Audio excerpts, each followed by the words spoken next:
What's going on, everyone? Welcome back to the show. Okay, so I want to talk about a couple of different things today, and the main thing that I want to talk about is what we can anticipate in January of next year, 2023. Now, you might be saying, why do we want to wait that long to see more legislation? The reality is we're not going to see more legislation until after January. And there are a few different reasons for that, and I'm going to talk about those. And then wait till the end of this video because I do have another. I went to an open air market. I bought some groceries, and I want to talk a little bit about that as well because I want you guys to tell me how much you think I paid for the groceries that I bought. So that's what we're going to talk about today. But first off, on this channel, we talk about money and retirement. If that sounds like something interesting to you, please subscribe to the channel and hit that little bell notification. That way you get notified anytime we put out a video. And like always, if you see my name and a picture of me in the comment section, make sure you see a check mark next to my name. That check mark signifies that it's me. If you do not see that check mark, it's not me. It's someone trying to impersonate me. Okay, so if you guys heard my intro, you guys noticed it was a little bit different. Usually I say we talk about money and the financial struggles that Americans are facing today. But I changed it to we talk about money and retirement. And the main reason for that is because that's primarily what we're talking about on this channel. And so I like to make little changes when I see there's a little bit different, just so you guys understand what the channel is about. So if you're new here, you'll understand exactly what we're talking about on the channel. So that's why I made that change. So hopefully that doesn't distract people too much. But if you are new here, subscribe to the channel, hit that little bell notification. That way you'll get notified anytime I put videos out. I do videos every day. So we talk about a variety of different topics, but the main topics we talk about are money and retirement. Okay, so let's get to the topic today.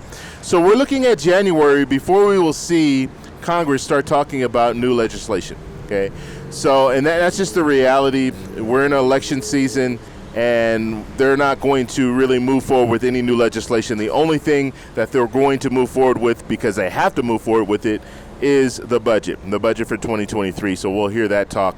But other than that, we're most likely not going to see any new legislation unless it's some type of an emergency situation where they have to pass something for that purpose. But we need to look into the future and try to figure out what they're going to move on next.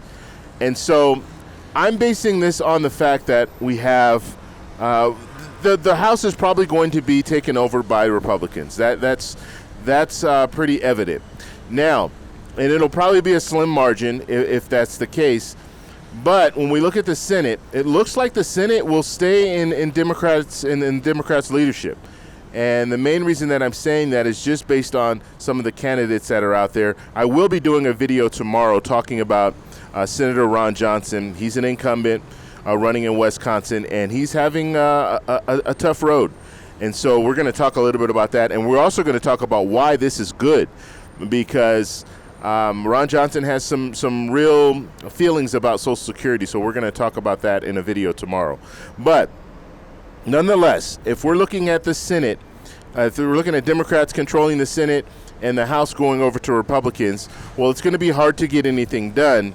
But I think that is the best case scenario. Or I shouldn't say that.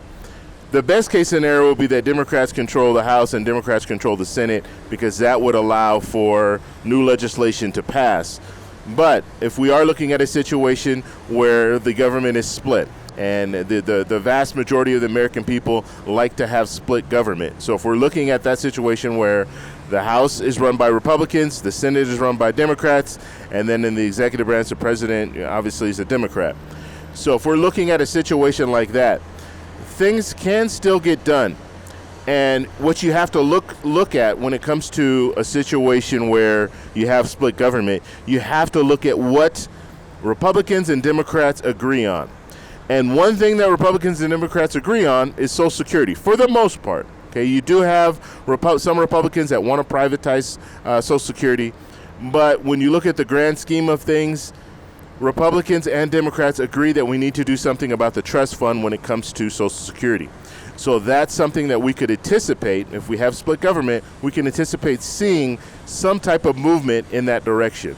Now, the good thing is that when it comes to the different packages that President Biden wanted to get passed, the Inflation Reduction Act, this last bill that went through, that's kind of the Build Back Better, the slimmer version of Build Back Better. So he was able to get that done. He was able to get the infrastructure bill, that first infrastructure bill done. He was able to get the $1.9 trillion stimulus package done.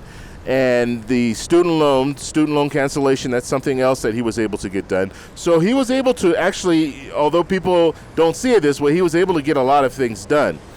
And the good news is that he got those things done, and now they need to focus on something else, and they'll be focusing on something else for 2023. And I think they're going to be focusing on Social Security, which is good news for a lot of people who are struggling right now, who are on a fixed income receiving Social Security. So that's good news. Now, how will this be addressed? You have Democrats, they want to expand Social Security. However, Republicans aren't talking about expanding Social Security. So that's going to be a fight that they're going to have to look at. Now, the fact that if you bring this to the table, if you bring expanding Social Security to the table, that's good because it's hard to fight against that. Okay, so, and when I say expanding Social Security, what I'm talking about is improving Social Security, offering more benefits. We're talking about, Senator Bernie Sanders has been talking about a $200 raise for Social Security, so $200 per month, $2,400 for the year. And so that's something it's hard for a politician to say, no, we don't want to do that. And so once you bring it to the table, you're going to have a back and forth. And so the hope is that if Democrats bring this to the table, you'll see some type of a movement. And you might not see that expansion that you want. You might not see $200, but maybe it'll be negotiated down to $100. And then you add that with COLA, and you might see something close to $200. And so that's the hope. That's the hope that we'll start seeing some movement when it comes to Social Security. Social Security is one of the only things that's still out there that the president has promised. Okay, so he did promise $200 raise for Social Security. And so because that's still out there, that's something that I think they'll be focused on trying to get resolved in 2023. So it will be very interesting to see how they move forward when it comes to Social Security. Now, I'm pretty excited just based on the fact that before, when we were hearing about Democrats in the midterms, it was going to be a bloodbath and all this, but it looks like, at least if we're looking at the polls, it looks like things are starting to change a little bit. It's starting to tighten up. Now, I do realize, just for suspense, the mainstream media could be out there saying, okay, let's try to make these races look closer than what they really are, just so we can get people to watch. That is something that could be happening. But just looking at some of the polls, especially when it comes to the Senate races, they're very, very close, and they've been close for a very long time.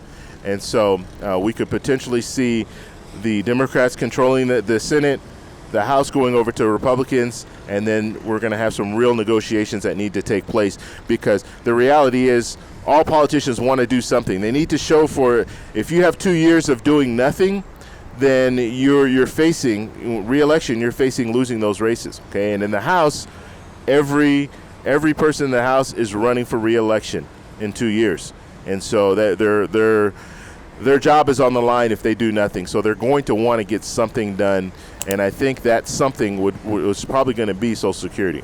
So I want to know what you guys think about this, so let me know down below. All right, so now what I'm going to do is I'm going to show you a clip where I went to an open-air market and I bought some groceries, and I didn't buy that much, but I want you to let me know how much you think I paid for the items, and I'll go over each item so you'll know what items I purchased.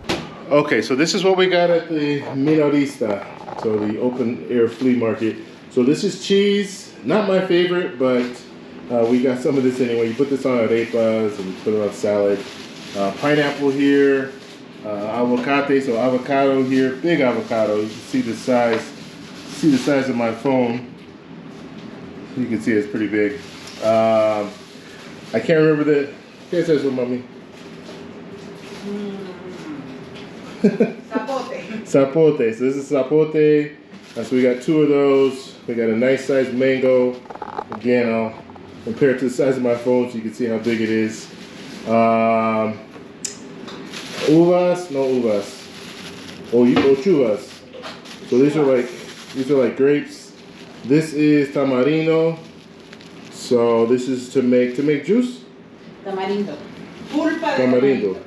Okay, so this is we're gonna make juice with this, and then these are raspberries. I'm just doing this, just kind of, you know, mix things up a little bit. I am in Colombia right now, so I'm out of the country, and I like to compare how much things cost in Colombia to how much things cost in the U.S. because I've had a lot of people ask me how much things cost in Colombia since I've been here for the last 5 months, and so I just want to share that with you guys, and maybe it will spark an interest in you to start looking at different countries, potentially moving to another country. All that stuff. So that's why I'm doing this video. So let me know how much you think it costs, and in tomorrow's video I will reveal how much I paid for these items. All right, so that's all I have for this video. If you guys like this video, please give me a thumbs up. Please subscribe for more, and I'll talk to you in the next one. Bye.